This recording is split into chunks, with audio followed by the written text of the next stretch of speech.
Setelah Hulk menyadari bahwa dia telah hidup di dalam simulasi, dia keluar dari mesin yang memasukkannya ke sana, bertanya-tanya berapa lama dia telah hidup seperti itu. Segera setelah itu, dia didekati oleh seorang wanita dengan seorang anak laki-laki, mengatakan Bruce untuk tenang karena dia tahu dia memiliki banyak pertanyaan, tapi Bruce sama sekali mengabaikannya dan kemudian mencoba mengambil anak laki-lakinya. Karena dia pikir itu adalah anaknya Rick, anak yang dia miliki dengan Betty Ross.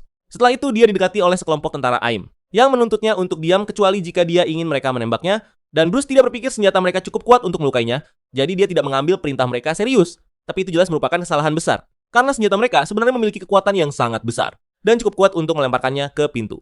Bruce kemudian memukul tanah di bawahnya sekuat mungkin, namun berakhir lebih dalam di fasilitas, di mana dia menemukan bahwa dia bukan satu-satunya yang hidup di dalam simulasi karena Vapor dan Abomination ada di sana, terhubung ke mesin yang sama yang dia hubungkan. Beberapa saat kemudian, tentara AIM melacaknya. Jadi dia mencoba menyerang mereka, tapi sama sekali tidak berguna, karena mereka memiliki semacam perisai yang melindungi mereka. Dia kemudian ditembak oleh sinar energi besar lainnya, tapi itu tidak berasal dari tentara. Itu sebenarnya berasal dari tidak lain dan MODOK. Reaksi spontan Hulk adalah bertanya kepadanya apa yang terjadi pada semua orang, di mana Betty dan temannya Rick, dan menurut MODOK, mereka sudah lama mati. Bruce kemudian menyerangnya, karena dia menganggap bahwa dia bertanggung jawab atas kematian mereka. Tapi yang aneh adalah, MODOK tidak mencoba melawannya, dan dia bahkan rela jika Bruce membunuhnya, mengungkapkan bahwa dia akan melakukan kebaikan baginya. Dan jika hidup begitu buruk sehingga penjahat tidak peduli apakah mereka hidup atau tidak, maka ada sesuatu yang salah dan Bruce harus mengetahuinya. Jadi dia mengambil langkah mundur dan bertanya bagaimana mereka mati. MODOK kemudian mengungkapkan bahwa Perang Dunia III adalah penyebab kematian mereka.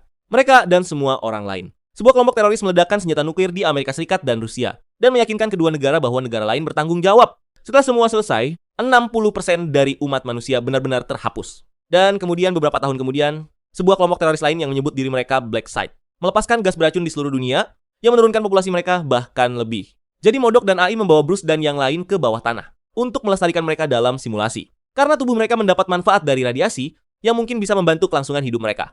Pada awalnya Bruce tidak percaya bahwa apa yang MODOK katakan adalah benar, jadi dia pergi untuk memeriksanya sendiri, namun menemukan bahwa MODOK tidak berbohong sama sekali.